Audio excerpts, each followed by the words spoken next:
Hi, Stitchers. Hi. I'm Laura. I'm Keisha. I'm Katie. And we are the Pattern Queens plus special guests.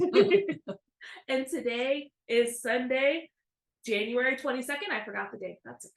And this is a channel about cross stitch. And friendship and silliness and ramblings and sometimes about having the Black Needle Society with us. Ooh, what privileged time. We're actually in the Black Needle Society. Yes. So we're here today for a special Stitch With Us, and it's Stitch With Us number 30 today. Whoa. Very exciting. So, Laura, what are you working on today? So it has snowed a couple of times here and I hadn't pulled my project out. So I am working on Heartstring Samplery's Hibernation Day. And I start in the bottom right and I have my hoop on. So I'm on the third band. This band in between will have initials and date. And I kind of have to figure out exactly how I want to do that. So what are you working on, Katie? I am working on Sleeping Bee by the Blue Flower. So pretty. That's where I am right now. I have one stitch left with this thread net that I need to swap out. Nice. And Katie is a good study of look at your colors before you start, because the color she should have used would have been too close to her ground fabric to show up really nicely. And then I am working on all the way back here, Death by Cross Stitch from Long Dog Samplers. Which shows up great on there. There we go. Get a little bit better. So if you watch the channel, you all know about this. It's on a piece of 36 count agave, and I am working down here. I have done a lot of stitches on this month, and I'm just keeping the momentum.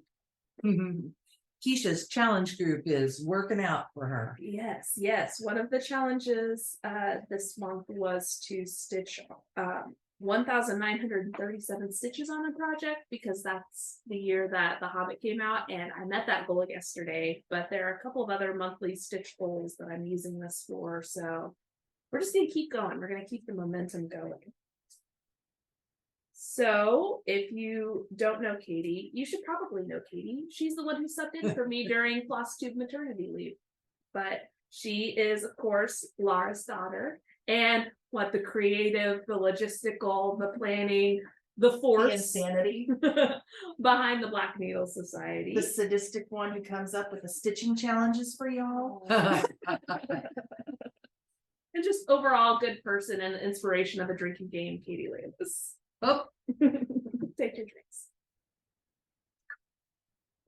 So this weekend we're doing 24 hours of cross stitch. Some of us better than others. I think I'm probably after sitting here, I'm on hour 10. How far do you think you've gotten?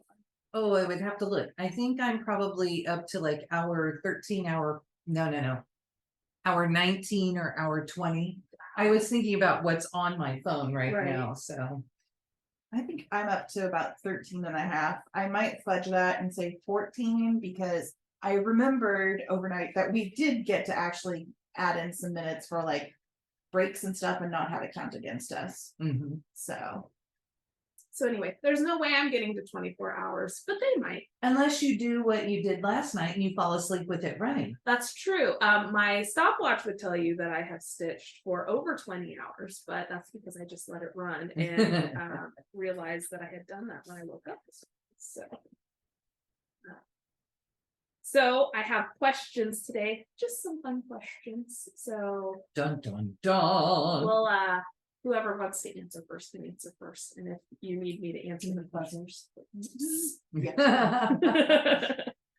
Okay, the first question is, what was your favorite food as a child?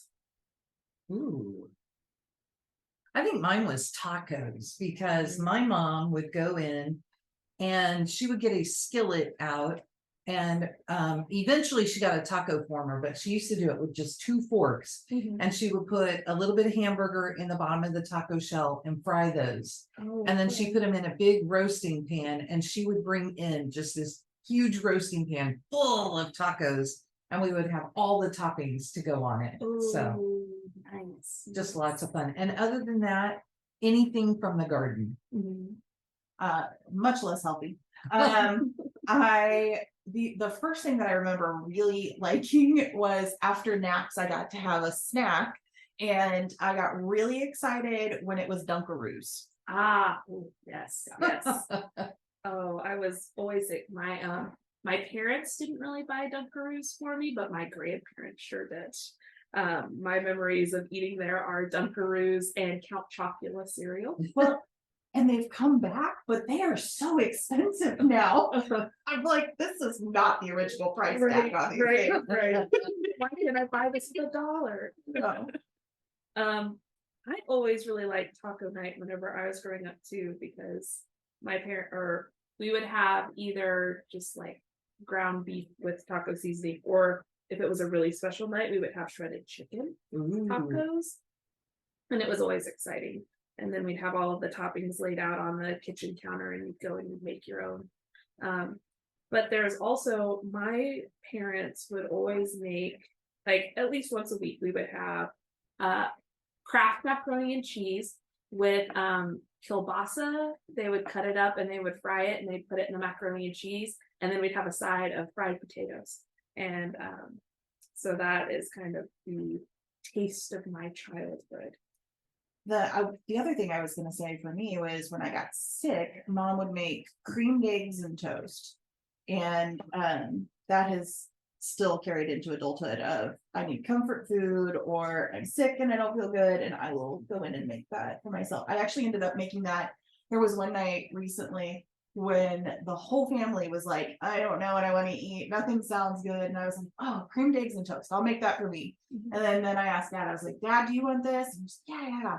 And Mom could have it because we could just toast her gluten-free bread separate. And then Bree wanted it. And so I ended up making it for the whole family. And you made gluten-free gravy to Yeah. go. So we soft boil eggs, and then those get chopped up, and then you make toast and you tear it up in the bottom of your bowl and put the stuff in on top of it.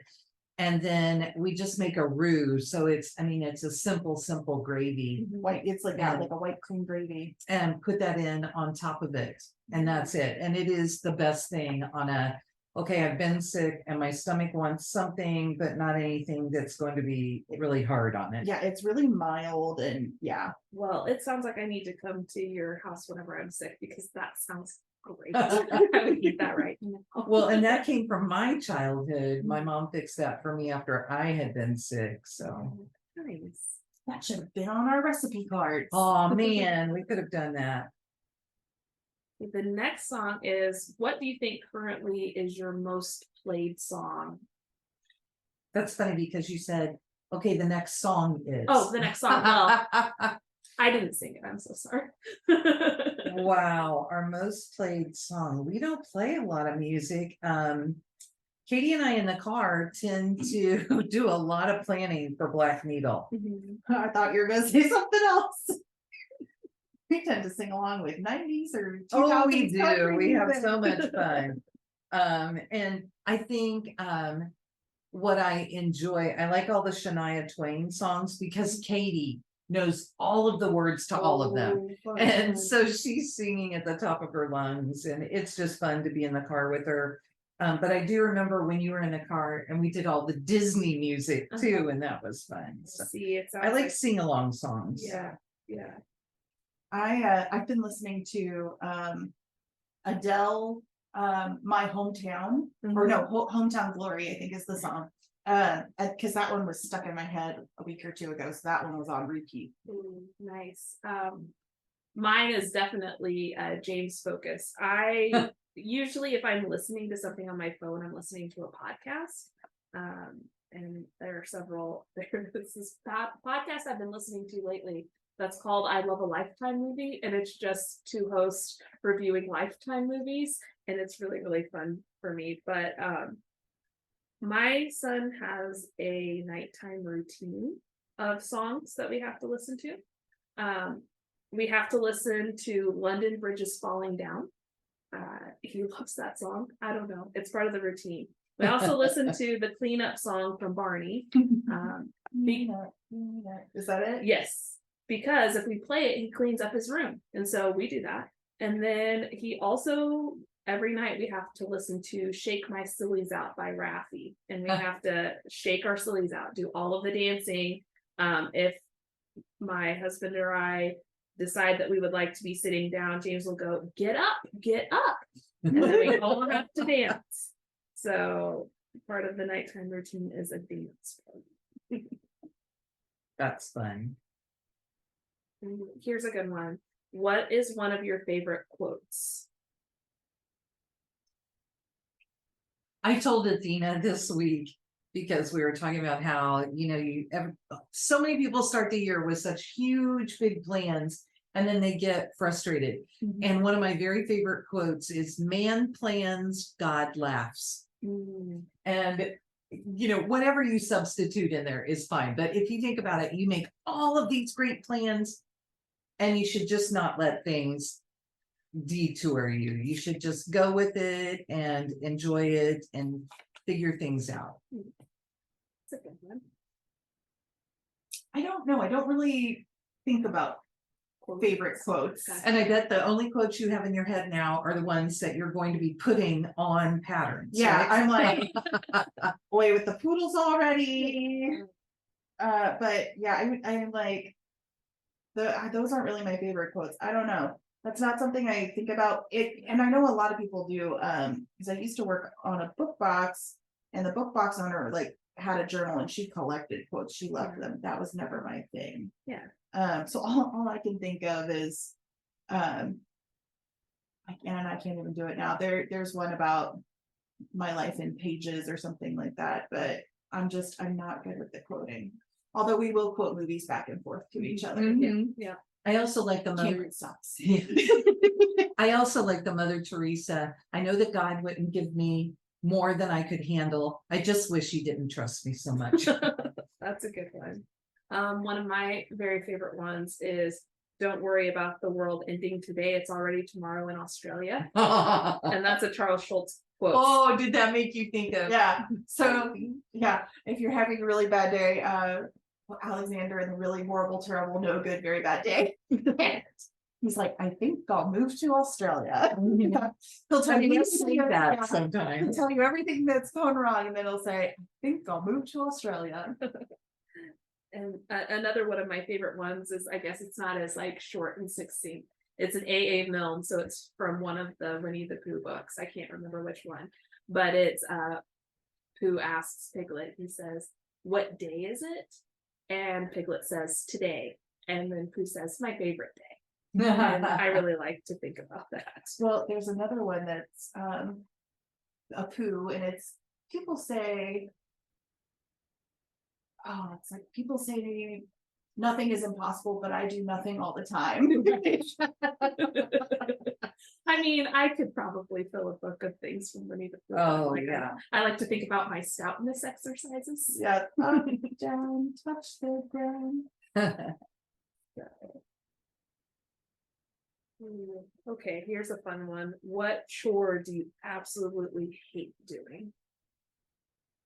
Folding laundry Mm. and putting it away. I will leave laundry in my chair in my bedroom for weeks if I don't force myself to sit down and go through it and put it away. I don't mind doing laundry. I mind the actually putting it where it belongs. Yeah. Ugh, I don't like cleaning up after the cats. I can see that. Because usually when I find it is by stepping. Ooh, yeah. Yeah. I wouldn't like that either. I mean, there's a variety of gross things that you have to do with a small human in your house, but Yeah. outside of that, I'd say I do not like cleaning a bathtub. I hate it. I will clean the entire rest of the bathroom, and then I'll ask my husband if he'll clean the tub. I'm just short. I have short arms, and it's not a fun time for me.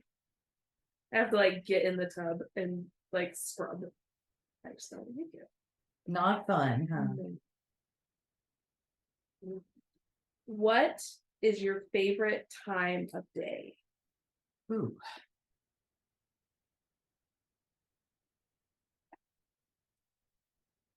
I can tell you right off the top of my head. What my favorite You time go of right day- ahead. My favorite time of day is about 9:15 because I that's know. when James is asleep, and I can sit down and have a breath after my day. And I try to stitch. I sometimes just fall asleep, but I also really like about 8 o'clock in the morning because that's whenever we are brushing our teeth and combing our hair and getting dressed. And I really like doing the morning routine with James. It's a lot of fun. And then I like walking him over to daycare and doing all of that. I don't like, 8:20, 8:25 whenever I have to drive myself to work, but I Mhm. like right before that. I was gonna say whenever I'm getting my first cup of coffee and drinking it for the day, Yeah. but that changes timeline wise. But sitting down with the first cup of coffee. It can be That's a kind of a- general time of day. Yeah, there you go. Oh my goodness. Mine's probably at like 4:20 when I'm getting in the car to come home. Because car rider is done. I do enjoy putting the kids in the car in the evening because the families are happy to pick them up and the kids are happy to be going home. So it's just kind of a fun, it's like a happy time of the day for them. What is your favorite month of the year? July. Obviously. What's your favorite month? Not only- October. Yeah, July is when all three of our birthdays are. And the best thing about it is that there are fireworks, which we haven't gone to see the fireworks displays the last few years, and that makes me sad. And I would like to go do that this year. The only thing is that I always think about doing the fireworks displays, and then I think about getting hit in the face by the June bugs. Because like that happens. It's like the things that you forget that you don't enjoy about sitting out in the park waiting for the fireworks to show up. We just need to prepare ahead of time and have our bug spray so that we can coat ourselves. But yeah, that. And then I would have to say kind of secondarily now, a horribly hot month, August, because last year we hosted our first in-person retreat. And it was so lovely to sit with all the stitchers and hang out and get to talk with people. And I really, really enjoyed that. I would say October because I love fall.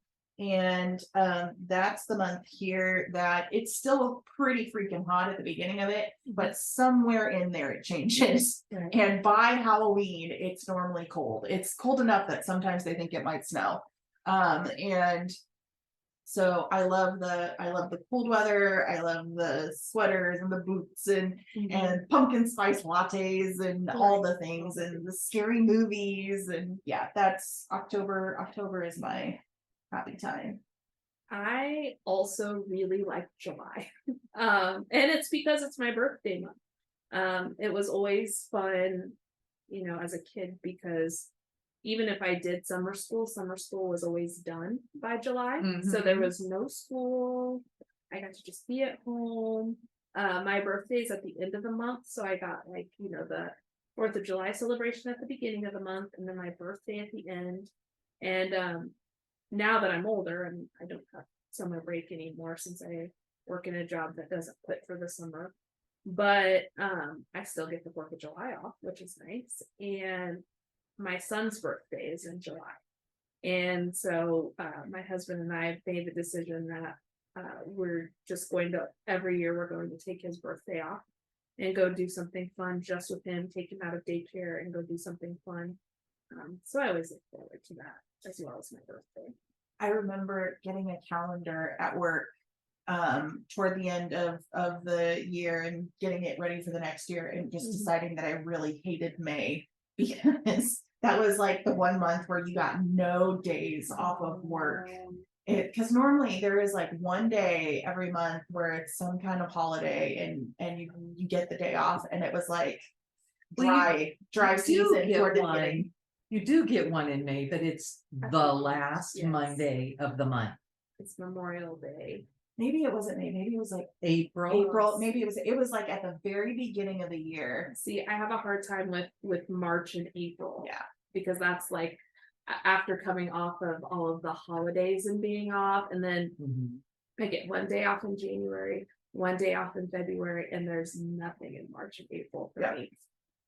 And nothing until the very end of May. This year you'll have days off in March, That's but the true, very beginning. because we're going to market. I'm really excited about that. And also anxious because it'll be the first like couple of days stint that I've been away from my son. So I'm interested to see how that goes. They'll be fine. I'm more worried about it than anybody else, except for maybe my husband. He might be a little worried about it too. Wait. Let's see. I would think of.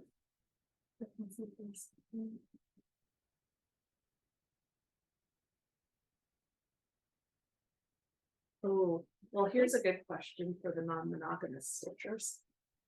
If you could only pick one project to work on for the next month, and that's all you could work on, what would you choose? Life after death. I love working on that. I'm using the pretty floss on the solid background, so you know I get a lot of variety in there anyway. I really love working on it. For me, it's a little hard because I'm like, Mhm. Yeah, well, so I'm like, is it that I would stitch on it for a month and I would do nothing else other than stitching? Because like sometimes I do have to spend a Right. month on a project. But if I'm like, if we're imaginary world where I was only stitching for a month, I would Mhm. say probably Halloween at Hawk Run Hollow. oh yeah, that's a good choice. That would Hey, last then me a we month. get to go to the cross stitch shop. We recently found my 2021, no, Last 2022. year's, yeah.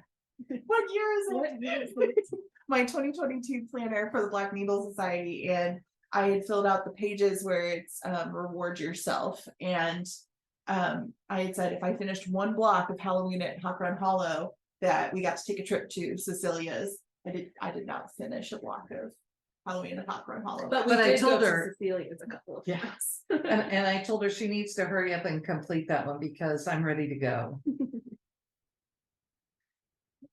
And I'd probably work on this. I'd probably work on Death by Cross Stitch. It's got so many different parts to it that it keeps me interested. And if I get tired of just doing like a border sort of spot, I can go stitch a bird, or I can stitch a fish, or I can stitch alphabet. There's just a lot of different parts to it that I don't think I would get bored.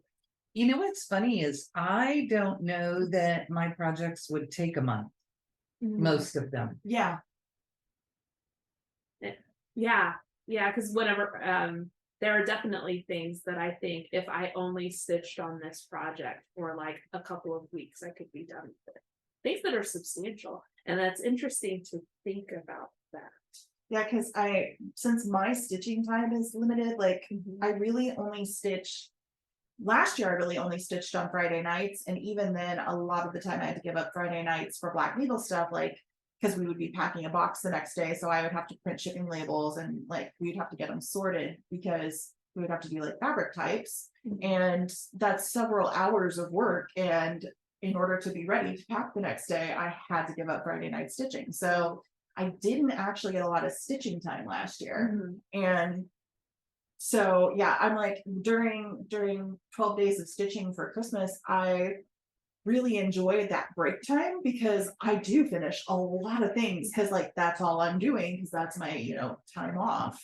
I think it's interesting that for someone who cross stitch fills your brain most of the time, you don't get to stitch that often. Yep. I think that's interesting. We'll count it as stitching. So what sort of, I guess I don't really know this about you, Katie. Do you like smaller projects, mid-sized projects, or bigger projects? Like what would you gravitate yourself towards? Because I see you work on a lot of varying sized things. Well, I am more willing to pick up a small project because of the limited stitching time.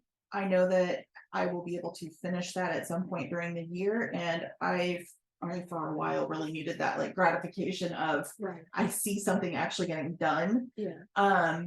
but I have a variety of projects, but I realized in 2021, I was only stitching like small, like pincushion size Right. things. And mom and I that year decided to start framing more things because we wanted to have more of a gallery wall at home. And Right.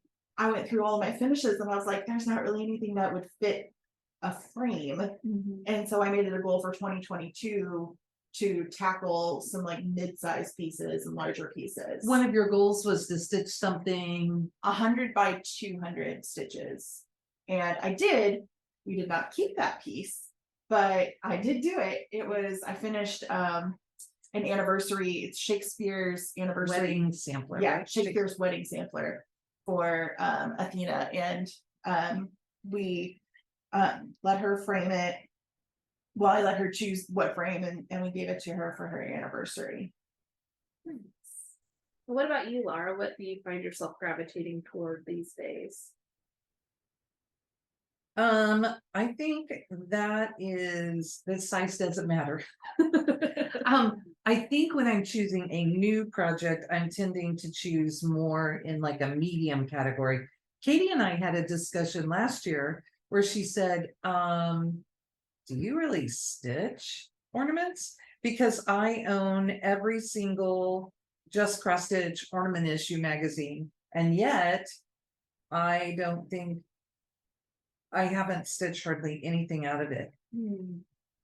So, but I kind of like a medium project. This is a nice size project. I like mid-sized projects. I feel like a lot of the things that I buy are mid-sized, but what I find myself doing is I will work on a huge project and then an ornament-sized mill hill and just kind of go back and forth between them so that I have like some small finishes, but then I can work on something massive like this. But I only have a couple of things that are truly like massive. Yeah. It was interesting for me when I looked at my spreadsheet to see, when I set up my spreadsheet to see how things came out with the distribution of projects. And of course, I have more small and medium. Those are easier to start. But when I hit the large, I still have a fair number of large projects, and then my extra large and my BAPs are pretty much the same number. So when they get big, and that's it. Yeah, I have two that I would personally consider extra large. I don't know how they would fit in your categories, but I have Halloween at Hawk Run Hollow and Autumn on Lazy Bear Mountain I think they're both by Carriage House. Maybe Lazy Bear Mountain is just Kathy Barrett. I can't remember. But I think those are really my only two like huge. I do have a long dog, but it is not started. Well, and I think a lot of my big ones are full coverage, mostly because the price of like kitting up something huge is way more substantial than doing something mid-size. And it depends on the threads used. Yes, but I'm thinking like fabric costs. Oh yeah. So if I'm doing something huge, I do full coverage because then I can just buy like a white piece of whatever, you know. But yeah, you're right. Sometimes those flosses will get you depending on what it is. But a lot of the full coverage things I do are only DMC, which can still be expensive if you're buying like, 100. However, Mom and I have learned that if you have a Michaels, you should go to Michaels to get your DMC because they typically have a 20% off your whole purchase coupon, and it makes it like 40. It takes 12 or 13 cents off. Yeah, it alternates as it goes down. So I think it makes it like 49 or 50 cents. So you get 25 cents off of every 2 scans. Yes. So it makes it a little less expensive. Yeah, no, that's a good tip for if you're kitting up something that's pretty big. I recently bought a big full coverage piece that's going to be like 100 colors of floss that I need to buy, and I think I'm just gonna buy a little bit at a time and get it kitted up and then start it eventually. Is my plan. Eventually start. see if I can find one last question. Okay, well, here's just a fun one because I know how much you like movies and books and everything. If you could be a fictional character for one day, what fictional character would you be? Or are there too many to choose? Oh my god, it's like asking what's your favorite book. Also, let me tell you that's like really hard because like it's also like what fictional place would you want to visit? Because if you think about it, you're reading books or watching shows because something bad is happening. Like most of the time. That's right. So You want to be at the beginning of the journey or the end of the journey, right? don't Or a side character. Yeah. I don't know, those side characters don't also make it through. Yeah. I'm like, you know, that's where when I default to, I want to be in Stars Hollow. So sure, I will be. Lorelai doesn't have to go to school toward the end of the series, so we'll say I'm riding the dragonfly in for the day and drinking lots of coffee. Okay. Well, then I'll be part of your town too, and I'll be Miss Patty, and I'll be standing there while other people dance. But that's one. If you drop it, Harry will die, and that's like one of the beginning quotes from like episode 1 or 2. Yes. They're balancing Harry Potter books. Oh, and there won't be any more books. That's what it is. Harry will die, and there won't be any more Who are books. you going to be in Stars Hollow with us? Oh my goodness, does that mean I get to be Babette? Sure, let's be besties. Poor Kurt. Nobody wants to be Kurt. Well, it's because he has 5 million jobs. Although honestly, I'm probably more like Kurt because like I don't sit still. Right. Well, I don't want to be Luke. I'm not feeding coffee to the Gilmores. Also, not dealing with Jess. And Suki, you know, you would be setting things on fire all the time and be in crisis. And cutting fingers off. And, Yes. Yeah. And having to deal with someone who wants to name your baby Colgate. So that was a fun conversation for anybody who likes Gilmore Girls. And if not, you got to just see us giggle a whole lot. Did you think of any questions, Katie, that while we were doing this? Because sometimes I get triggered by things that we ask. No. No, nothing extra. Okay. See, that's the problem with doing these with your friends is that you already kind of know their answers to questions. Well, I wanted to know what size projects you thought I was going to go for. I was gonna say that you would go mid to big. Yeah. That seems to be the majority, just based on what's hanging on our walls. I did have, I think I've said this before, that when I first started dating Jeff, my mother-in-law said, oh, my goal every year at Christmas is to have to remove all of the pictures from the wall so that I can hang up my cross stitch pieces. And she's the one who taught me to cross stitch, really. Well, I went to a creative circle party and then, yeah, through all that, we ended up doing that. But so I've always thought that was a good goal. And I started early on thinking, well, if I'm going to take things off my wall, then I should probably work on a bigger project so that I don't need as many to cover the wall. And I did a lot of kind of medium to large, just bigger ones because of that. And then it continued because those were kind of fun. Right. Keisha, which model behind you did you enjoy stitching? Oh my there gosh. you go. Okay, so guys, I've stitched not all the models back there, but the ones on this side, except for the Frogwarts is actually the one stitched by Lara. My Frogwarts is at my home. But I think the one that I liked the most, and you can't really see it super well, is the Savor Life pattern. The story behind that one is that was the first online retreat because it happened in, well, it was 2021 when you had that retreat, but we couldn't all get together because of COVID. And but I saw that artwork in 2020 and it was basically like, I'm stitching that, Katie, I'm stitching that.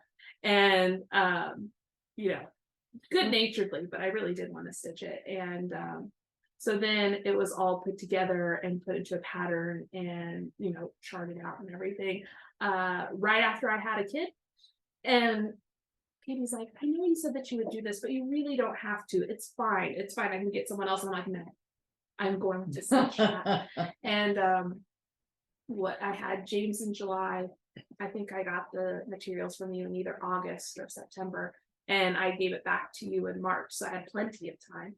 That piece has been to 3 different states because I traveled around with it, and saw James loving Floss because he would grab for the bag and look at it, and it was the pretty cross stitch. So that one, just because I genuinely love it, and because of the memories behind it, is definitely my favorite of the models that I've stitched. The completed models, right? Or would you put frogwarts in there? I'd say even with all of Okay. the frogwarts bands. I mean, the frogwarts is I just know that one is like it's kind of like James through the years for you. So frogwarts is sentimental because the first year that model was done when I was very pregnant.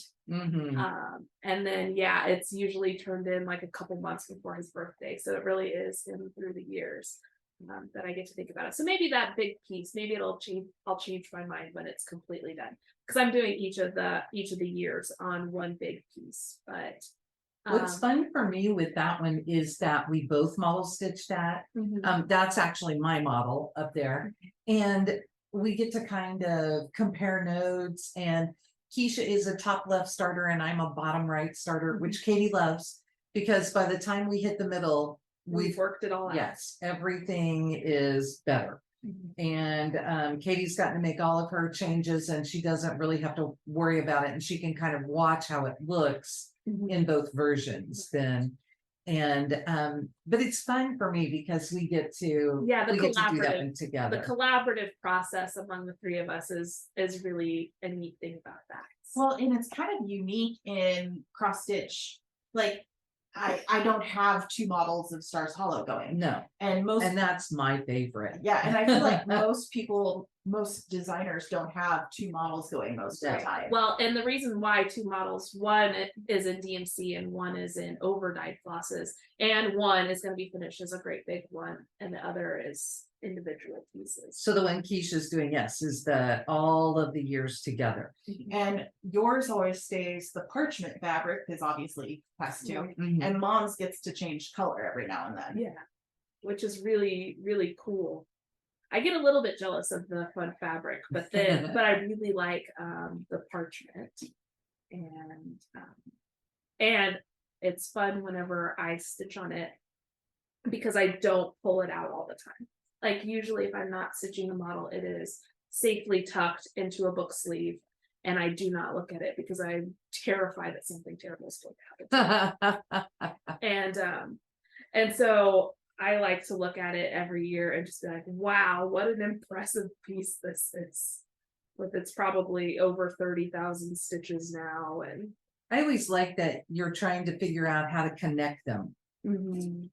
So I don't know if Katie is going to leave you anything this year to connect. That's okay. I do like the one that I get to work on, I get to add a fall, and I've basically been given all the creative license.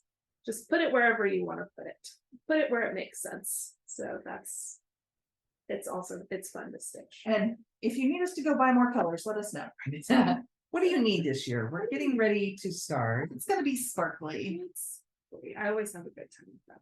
So maybe you're talking me into a different answer. But I really do. I mean, standalone pattern that Save Her Life is one of my very favorite. Just even pieces of art that I've seen you do. So. The colors on it are so pretty. Yeah, it's on a piece of French lilac from Picture This Plus, which is a favorite of mine for sentimental reasons. But that was a good question, Kate. We went into that impromptu. You guys talking about all kinds of stuff and making me all sentimental about things. I mean, it's not a stitch with us if one of us doesn't cry, right? Right. Really, all of the models I stitch for you are special because I value your friendship so much. So anyway, before I get all sappy and make Katie cry or make myself cry, do we want to show all of our progress for today? Sure. I have like one more stitch here on my letter. You go first. I'm at a good spot. So here's where I am. I finished this diagonal band all the way up. So Awesome. I filled in a little bit more on that thorax there. You did good. You filled in a lot. I spent a good chunk of the time trying to get a knot out, which everybody probably got to watch. that's okay. That's part of it, right? Okay, so when I was doing mine, that's funny you would say that. There was a loose thread hanging off the side of the fabric and it got wrapped in. No. And that's what I was trying to cut going back and forth. And I did get it out. It was fine. So I finished the leaves on this basket and I started on my lettering and I got you and you, and this will be the word me because I go right to left. So Awesome. pretty good progress. I have a little more to fill in on this basket. It's the only one that gets filled in solid. Yes. So Well, thank you all. I didn't even thank you for being here. Thank you for being here. If you like us and you haven't subscribed already, go ahead and do that. Check out the Black Needle Society's Floss page also, if you just want to see fun unboxings and get some of the behind the scenes on that. And also they do different challenges and they'll show more stitching if you want to see more stitching from Katie. Of course, you always see stitching from Laura. But thank you so much. And do you think we've rambled enough? I think we've rambled quite a bit and we got into a few shenanigans, obviously. All right. So I guess all that's left to say is bye, everyone. Bye. Have a good week.